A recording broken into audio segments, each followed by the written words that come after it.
as athletes sleep at the Olympic Games. Masked gunmen launch an attack. The terrorists kill 2 people and take 9 hostage. After hours of negotiations, a desperate rescue operation is launched. Now they are going to kill these people. But it ends in catastrophe. Suddenly, whoop, and all bets are off. 17 people are dead. All of the Israelis taken And the world faces a terrifying new reality. No one is safe from terrorism. Now, one man uses classified government secrets hidden for 30 years This doomed the operation. to finally reveal the explosive truth behind the Munich Olympics massacre. Disasters don't just happen. They're a chain of critical events.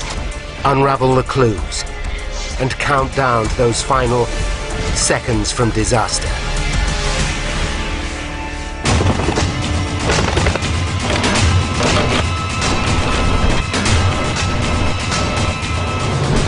The hostages on board this helicopter think they're being flown to freedom.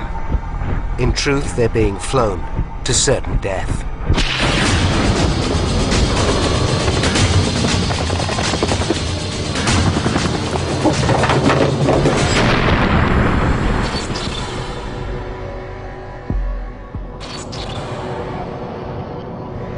Europe.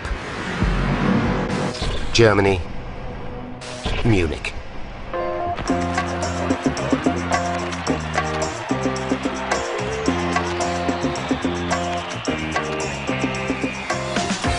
The Olympic Games in Munich are underway, a festival of international competition. 900 million viewers in 100 countries watch in amazement as American swimmer Mark Spitz wins 7 gold medals, and Soviet Olga Korbut enchants the world with her dazzling gymnastics. The presence of a team from Israel is highly significant. The sight of Jewish athletes attending a German Olympics symbolizes the whole spirit of the Games.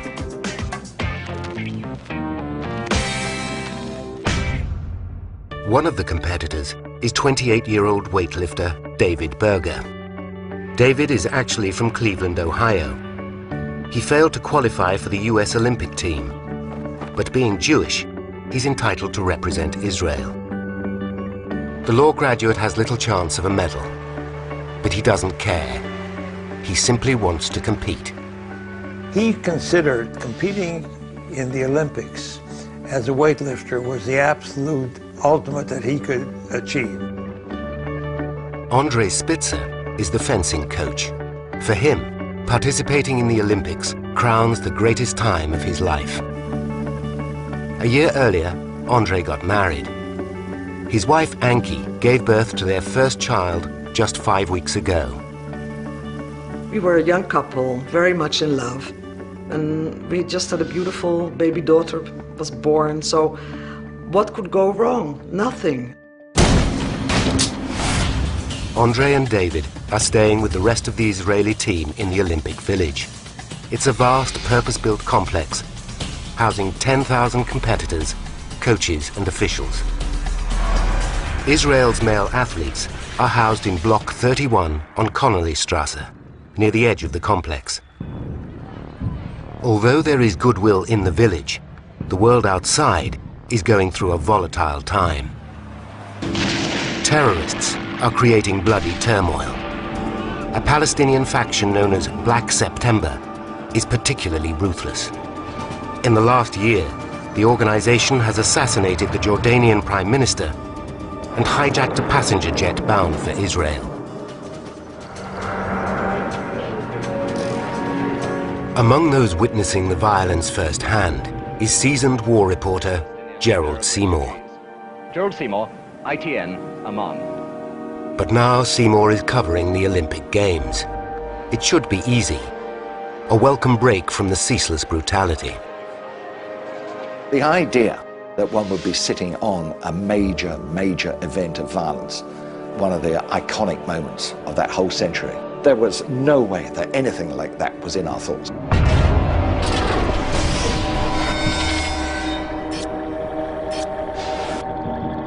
Just after 4 a.m. on Monday, September the 5th, masked gunmen break into the Olympic Village. They make their way to Block 31, Connollystrasse, where members of the Israeli team are sleeping.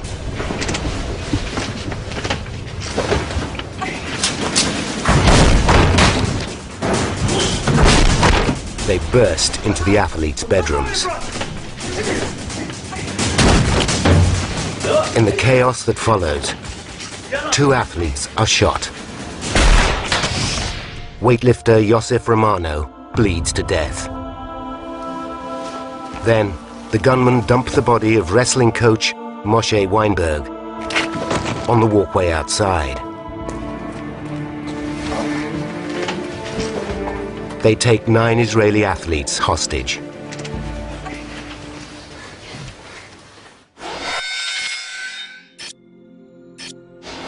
At 5:30 a.m., a police officer sees Weinberg's body outside Block 31. He raises the alarm. As the police remove the body, they spot masked gunmen inside.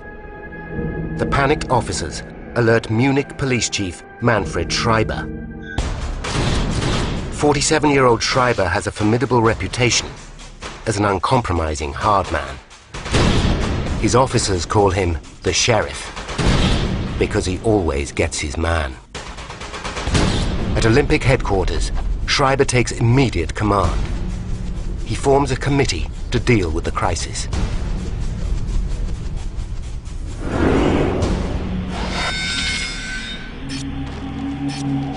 At 6 a.m., Schreiber is presented with 2 demand notes from the gunman, dropped from a window of the Israeli apartment. The first sheet announces that the killers are members of Black September. The second is a list of 234 Palestinians jailed in Israel. The terrorists demand that Israel's government release all the prisoners by 9 a.m. in just 3 hours' time. If the Israelis refuse, they will kill more hostages. Schreiber immediately sets up a hotline to the Prime Minister of Israel, Golda Meir. At 6:20 a.m., the world awakes to the sickening news. Violence has spread to even the most peaceful of international events. This is an ITN news flash from the Olympic Village in Munich, where early this morning armed Palestinian guerrillas... The media reports that several Israeli athletes have been taken hostage. 2 are dead. 1 is reported as the boxing coach. This sets alarm bells ringing for Ankie Spitzer. I knew there is no boxing coach. I know that Andre was a fencing coach, so I tried to find out what happened, but nobody could tell me. By 7:15 a.m., police established that 9 Israeli athletes are being held hostage on the first floor of Block 31 in a bedroom at the rear. Among them are Andre Spitzer and David Berger. But the police don't know how many terrorists are involved. The world waits for Manfred Schreiber's next move. Schreiber waits for a response from the Israeli government. Will they agree to the terrorists' demands? Israel's Prime Minister Golda Meir tells Schreiber she needs more time to convene her cabinet. But time is running out.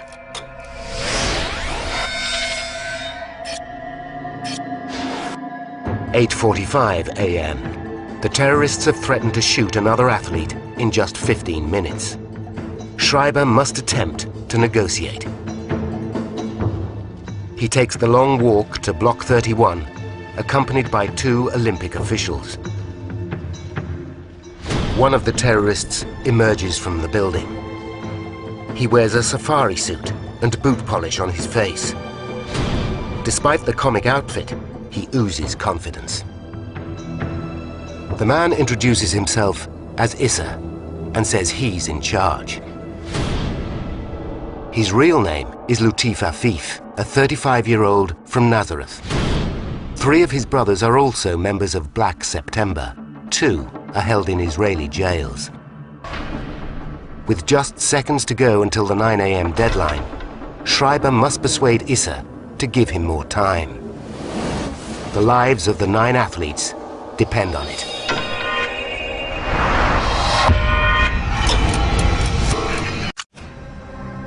At 9 a.m., terrorists warn they'll shoot one of 9 Israeli athletes taken hostage at the Munich Olympics.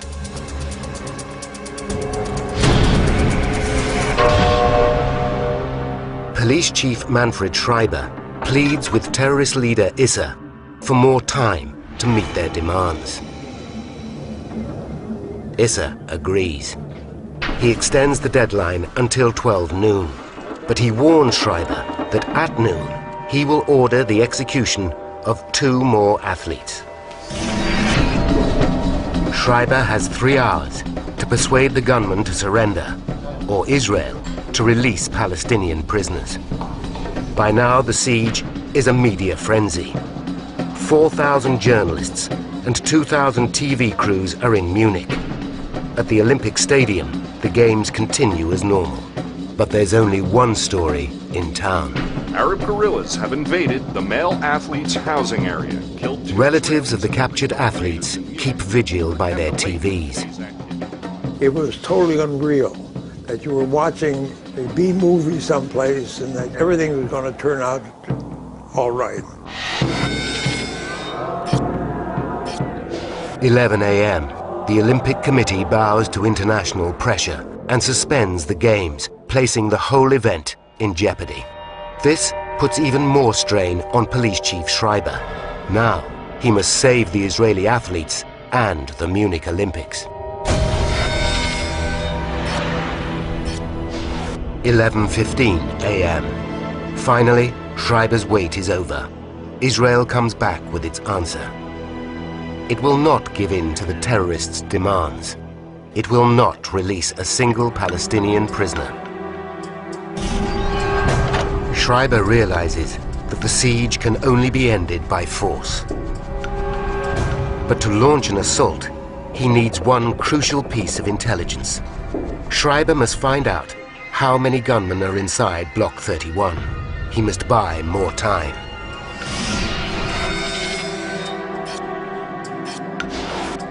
It's 11:45 a.m.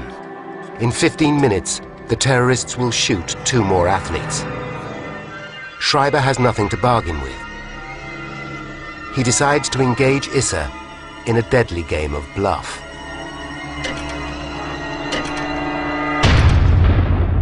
Noon comes. The world braces itself for gunshots. Schreiber has told Issa that the Israelis are cooperating.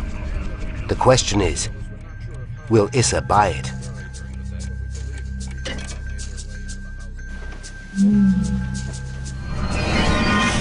The gamble pays off. The terrorists don't shoot. Schreiber keeps the bluff going through several deadlines all afternoon. For Anki Spitzer, it's terrifying. It's like dying a little bit. Every deadline you think, now it's going to happen, now they are going to kill these people. By 5 p.m., Schreiber still doesn't know how many terrorists are inside. Then, finally, he gets his chance.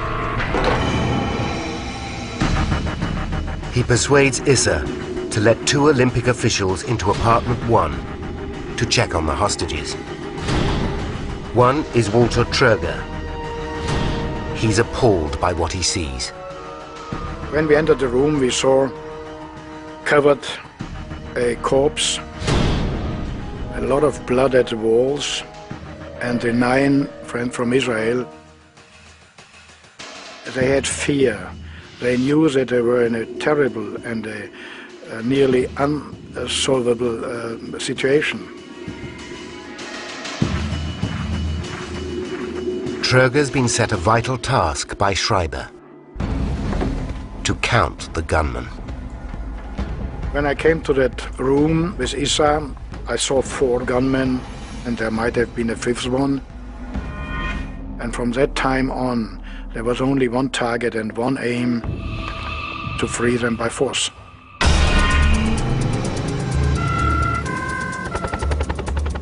Finally, Schreiber knows there are 5 terrorists. He responds immediately, ordering policemen armed with machine guns onto the roof of Block 31. Ankie Spitzer has now spent 10 hours watching and waiting. She's desperate for it to end. I was rather pleased because I was, at least somebody was doing something, you know, somebody was trying to take action. As the armed officers get into their positions, the terrorists seem to sense what's coming. Schreiber gives his men an order. To the amazement of all, it's an order to retreat.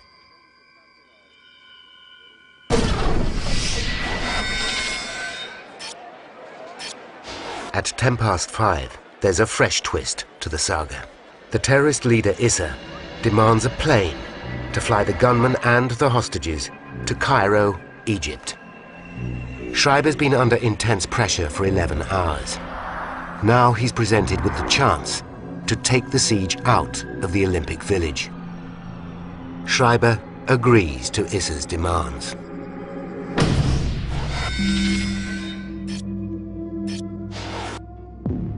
At 10 p.m, a bus pulls into the underground car park beneath Block 31. Moments later, the bus takes the terrorists and hostages to a pair of helicopters 200 meters away.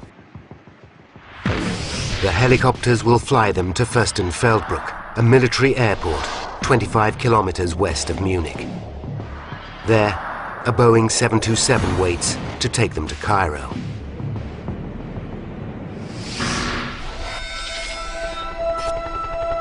At 10:05 p.m, TV cameras capture the helicopters leaving the Olympic Village. As the helicopters disappear, the media circus and spectators head to the airport. Among them, Gerald Seymour. And that was rather a sort of evening picnic carnival atmosphere. Lots of people there, all waiting for a little bit of a show, which is going to be an airplane taking off. What the spectators don't know is that Police Chief Schreiber has no intention of letting the terrorists fly anywhere. At the airport, he's set a trap.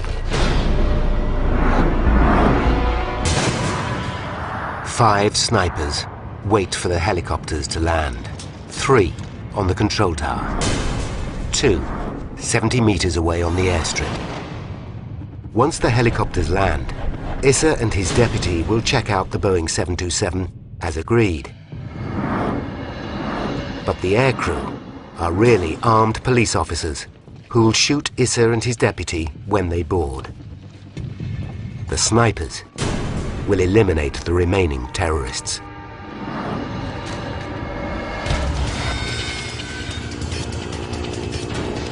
At 10:30 p.m, the helicopters land. Outside the airport's perimeter fence, reporter Gerald Seymour struggles to see in the dark.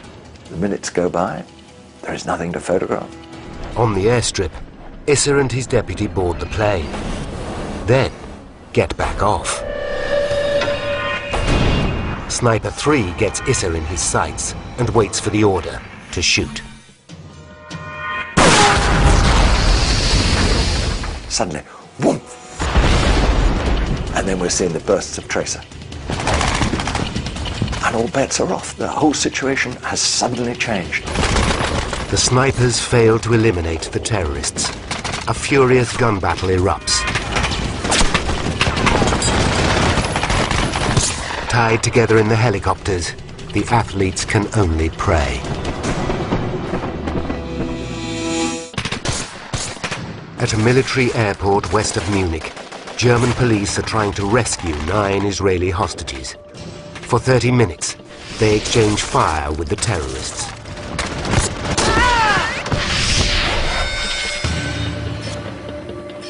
At 11 p.m, the gunfire ceases.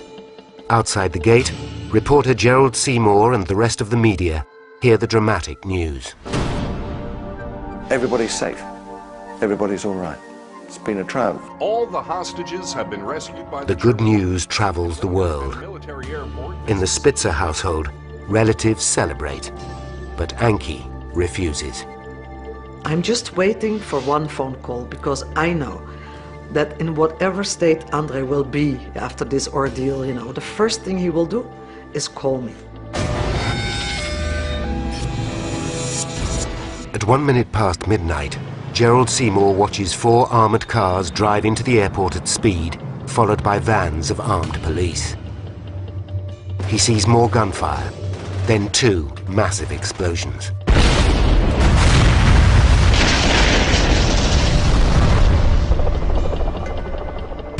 When the armoured cars return, Seymour realizes that the good news was premature. Big gates open, and the lights are on the face of the young officer NCO, and the lights show the glistening of the tears that stream down his face. And that's the sign to us all that it's a disaster. The world waits to learn exactly what happened. At 3:17 a.m., the media reveals the full scale of the carnage. All of the Israelis taken hostage at the Munich Olympics are dead. The 9 men were killed during a rescue operation. For relatives, hope turns to numb grief. We turned all the lights off in this house and went to bed. You don't think, you don't feel, you just react. After something like this happens, I was very angry and I wanted something to be done, you know.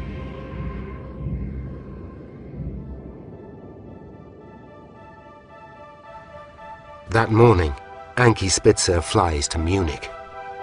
She visits apartment 1, where her husband spent his last day. Once there, she makes a vow. I just stood there and said to myself, I will have to tell the world that this is what happened, so that nobody will ever forget that this happened, so that it will never happen again. The truth of what happened that day remains shrouded in mystery. Many key witnesses are dead. Others are sworn to secrecy. As a result, questions still persist as to how the rescue attempt went so disastrously wrong. For 20 years, Anki Spitzer hounded the German authorities for their official report about the Munich massacre. They denied its existence. Then, in the early 1990s, an anonymous source started sending her pages of the government's investigation. She now holds the entire report of 3,800 files. Anki wants it analyzed and responsibility for the disaster publicly acknowledged. It's about time that somebody really, you know, got a good look at all this so that you can see what mistakes were made by the German authorities and make justice, historical justice, and take the responsibility.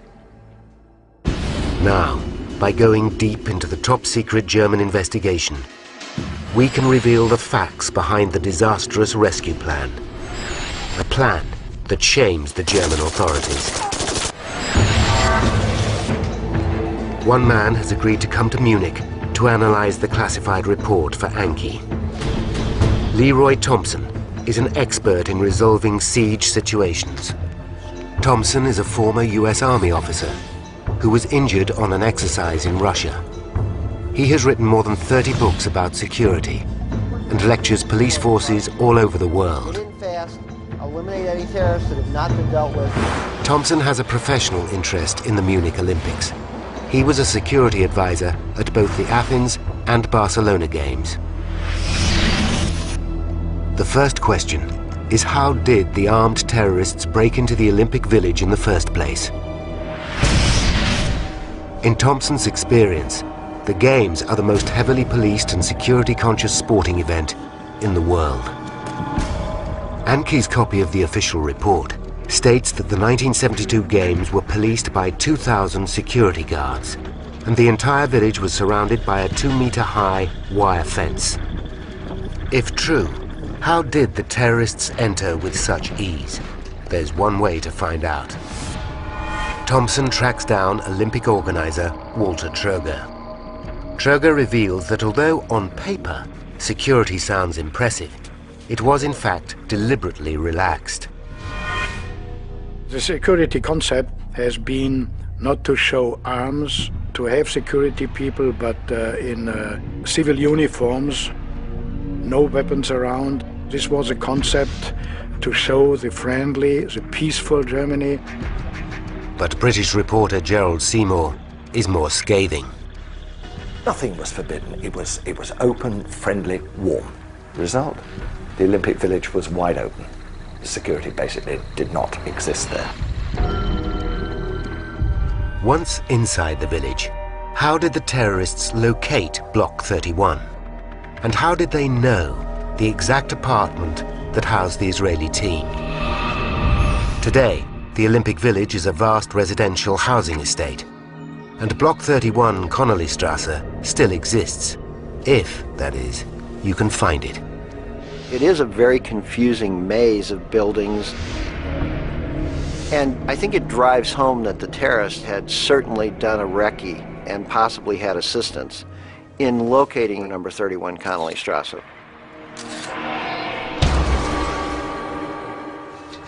Thompson goes back to the official classified report for further clues and has a breakthrough. He discovers that in the weeks leading up to the Games, terrorist leader Issa and his deputy were employed as construction workers in the Olympic Village. This gave them the perfect cover to plan their attack in minute detail.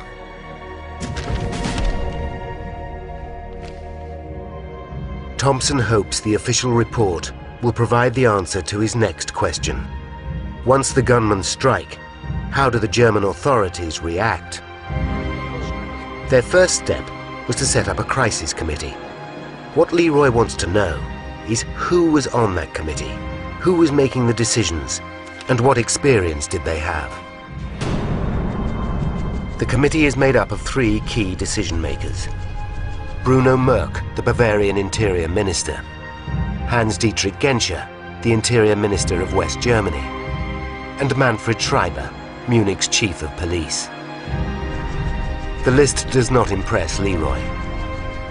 There are 2 politicians and just 1 tactician. Politicians have an agenda that's usually related to getting reelected, satisfying constituencies, you know, making themselves look good. Things that are separate from trying to deal with an incident and making decisions that may be hard decisions. Only Schreiber has the experience to deal with the situation. But as Thompson discovers, Schreiber makes a series of critical mistakes. Mistakes like his failure to spot a vital flaw in the terrorists' weapons. Hostage expert Leroy Thompson is studying surveillance photos from a classified German report about the massacre at the Munich Olympics. He immediately identifies 2 key intelligence points.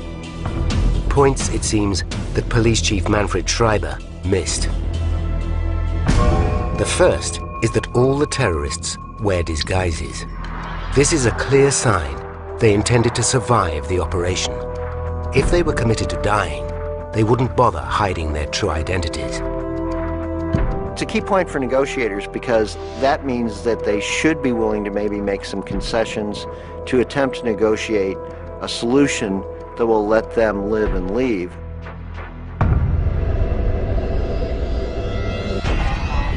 Next, Thompson identifies a second key intelligence point. The terrorists are armed with AK-47s. Thompson knows that gunmen like the Palestinians are trained to always keep the safety catches on. As he demonstrates at a firing range, this small fact is absolutely vital. Normally you want a safety that by just using your trigger finger you can quickly flick it off. That's not the case with the AK-47. As you can see, it's almost impossible, if not impossible, to do. The design means the operator has to take his finger off the trigger to ready the weapon. This, of course, would give the German police, if they were going to launch an assault, an extra couple of seconds, Seconds can be the difference between life and death. 2 seconds would give a skilled marksman time to pick off a target and time for an assault team to attack. Yet when Thompson studies the official report, he finds no mention of the safety catches. Schreiber and his men clearly missed it.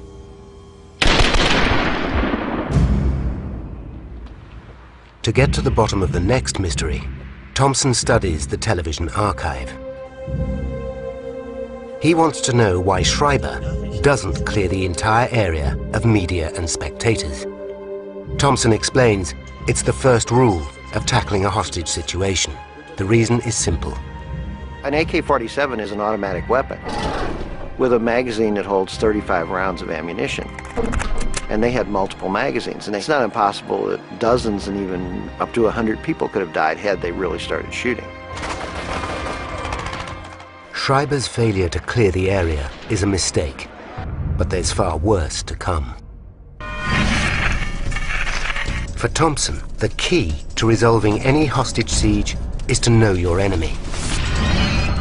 Schreiber needs to know exactly how many terrorists are inside Block 31. Only then can he plan a successful assault. Thompson knows Schreiber had one excellent opportunity. Just after 5 p.m., he persuades Issa to let 2 Olympic officials into apartment 1 to check on the condition of the hostages. The officials report seeing 5 terrorists. This is the information Schreiber has been seeking. He now launches his assault plan.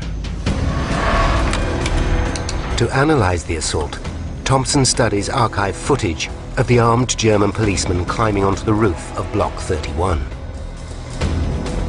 He's not impressed.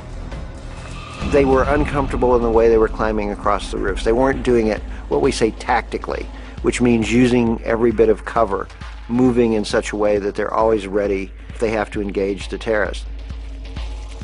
They were holding their weapons in a manner that didn't show they were used to using those weapons at close quarters. So who was this assault team? And why, just as they were poised to strike, were they ordered to retreat? To find out, Thompson tracks down Heinz Hohensen, one of 13 officers who scaled the roof that day. He is shocked to learn that the assault team was made up of regular street cops. We were officers who worked the street. There was nobody else. No anti-terror unit existed, which is why it was only us who were suitable for this task. As the police officers wait for the order to attack, their boss Schreiber notices something odd. The terrorists seem to be reading his every move. We were still on the roof when we were informed that our operation was very likely to be abandoned. Schreiber suddenly realizes that preparations for the assault are being filmed, and that the terrorists are watching every move live on TV. He aborts the operation, much to the relief of his officers. Probably all of us would have been killed in the bloodbath. Schreiber's failure to secure the area and clear the media has come back to bite him. Thompson wants to quiz Schreiber about some of his mistakes that day. He requests an interview. Schreiber declines.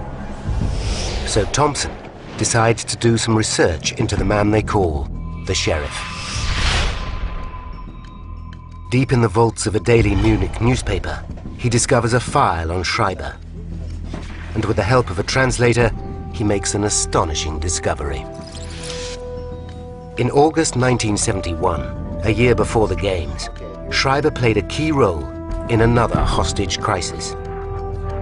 During a failed bank raid, 2 armed men took 17 people hostage. After a tense standoff, Schreiber ordered a marksman to open fire. 1 bank robber is injured, but not fatally. As a result, the robber shot an innocent woman, dead. Schreiber was charged with involuntary manslaughter. 4 months later, the charges were dropped, But Thompson suspects that the incident affects Schreiber's judgment. He may not have been willing to make the call that it's time for us to use lethal force to settle this incident now. So the lives of the 9 Israeli hostages lay in the hands of one compromised police chief and 2 politicians. Thompson is beginning to understand why the operation at the airport went so disastrously wrong.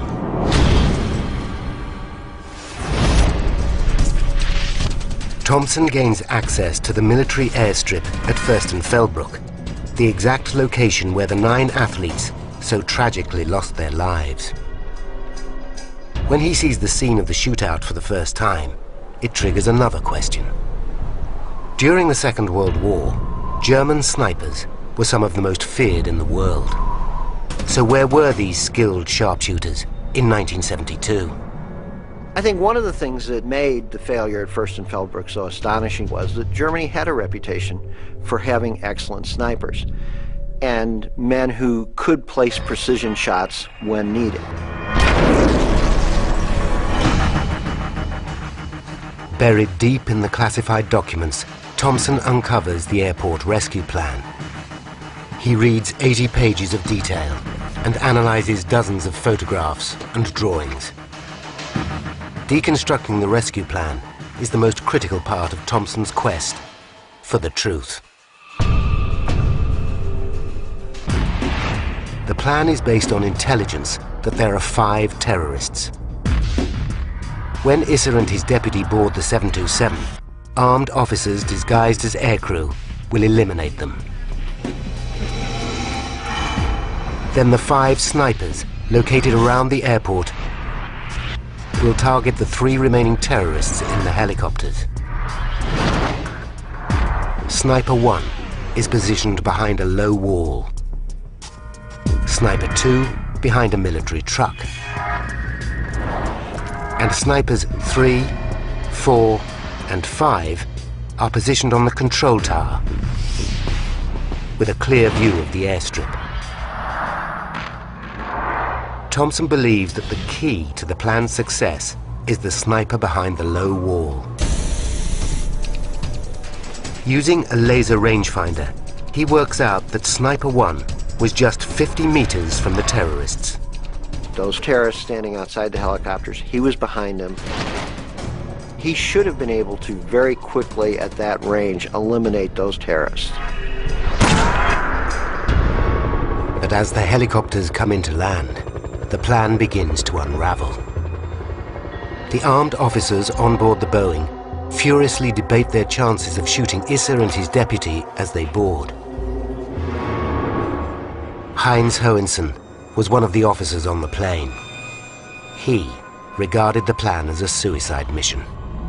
If the terrorist leader had detonated his hand grenade near the fully fueled aircraft, all of us would have been blown to pieces. The officers take a show of hands and vote to abandon the operation. Their decision leaves the rescue plan in tatters and shocks Thompson. Based on military and law enforcement people I've worked with, they would not have at the last minute said, well, I don't think I'm going to stick around while these hostages are here. I'm just not doing it. I just find that astonishing. Success now relies on the 5 snipers positioned around the airfield, but they are compromised by the next critical mistake. The helicopter pilots are instructed to land side on and to the west of the control tower. This will give the snipers a clear line of sight as the terrorists throw open the side doors of the choppers. But critically, both pilots land face-on to the control tower. It's not clear why the pilots make this mistake, but it jeopardizes the entire rescue plan. It leaves the snipers on the control tower with no clear shot of the terrorists. Worse still, it places snipers 1 and 2 on the ground, directly in their line of fire. But the snipers' problems don't end there. They are not issued with night vision goggles, bulletproof vests, or even steel helmets. But who were these snipers in the first place? They were all regular policemen. By delving into the history books, Thompson discovers that in 1972, West German law forbids the military from getting involved in domestic armed conflict. The German army's expert snipers were unable to offer their skills. I mean, I find it unforgivable that the German police had not trained at least some snipers to fill that gap.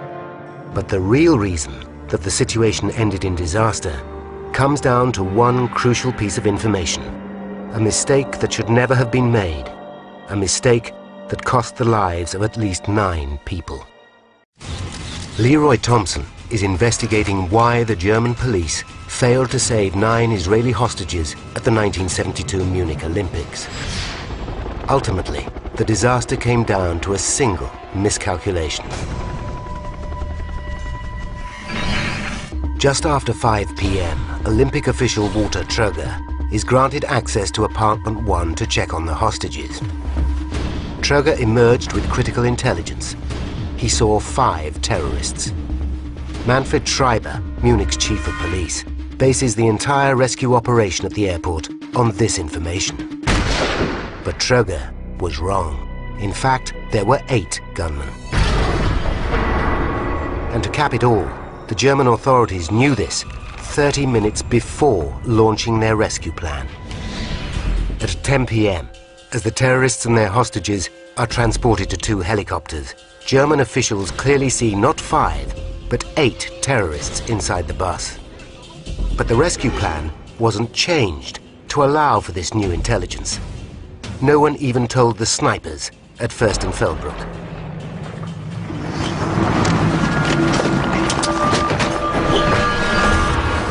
But the snipers still have a chance to overcome the terrorists. Their last hope rests with Sniper 3. He has one split-second opportunity to eliminate Issa and his deputy, leaving the terrorists leaderless and in chaos. Now, by rewinding to the start of the airport rescue operation, we can reveal the horrifying consequences of the ill-conceived plan. 10:30 p.m. The helicopters transferring the terrorists and hostages to Fürstenfeldbruck land in the wrong position. Issa and his deputy disembark. They walk to the 727 as planned. They climb the steps of the plane and walk inside.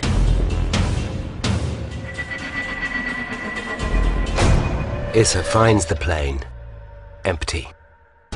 He runs back to the choppers, shouting to the others that it's a trap. Sniper 3 waits for the order to shoot Issa. With no telescopic sights and poor lighting, he struggles to see his target.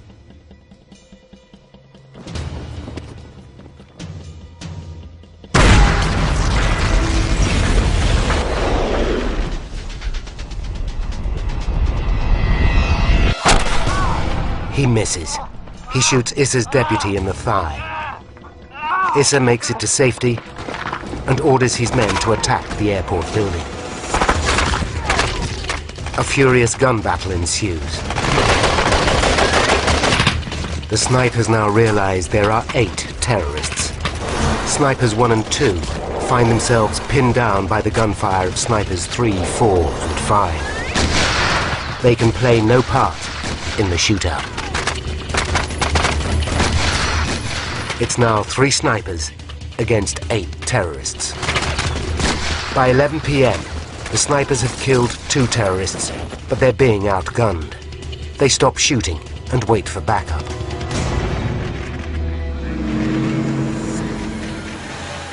At 12:01, after a delay of 1 hour, 4 German armored cars race onto the airstrip. This panics the terrorists.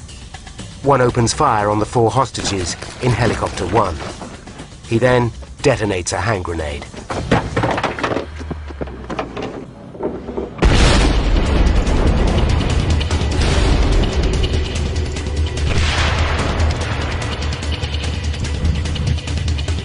snipers shoot and kill Issa. A terrorist in helicopter 2 shoots the 5 remaining hostages.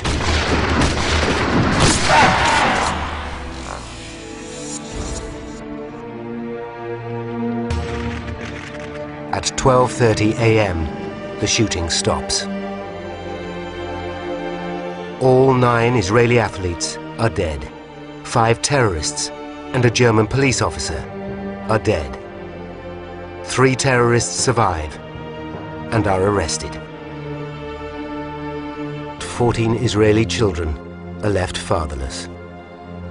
Ben Berger finds consolation that his son died fulfilling his lifetime's ambition of competing in the Olympic Games. The only thing that I console myself with sometimes, that I think if David knew that things were going to end the same way, he would follow the same path. That sounds strange to say, but I always felt that way. Ankie Spitzer now knows how and why her husband Andre died at Munich. But nobody has ever accepted responsibility for his death. I only know one thing, that my 5-week-old daughter had to grow up without a father, and I lost my husband, and I think somebody is responsible for that.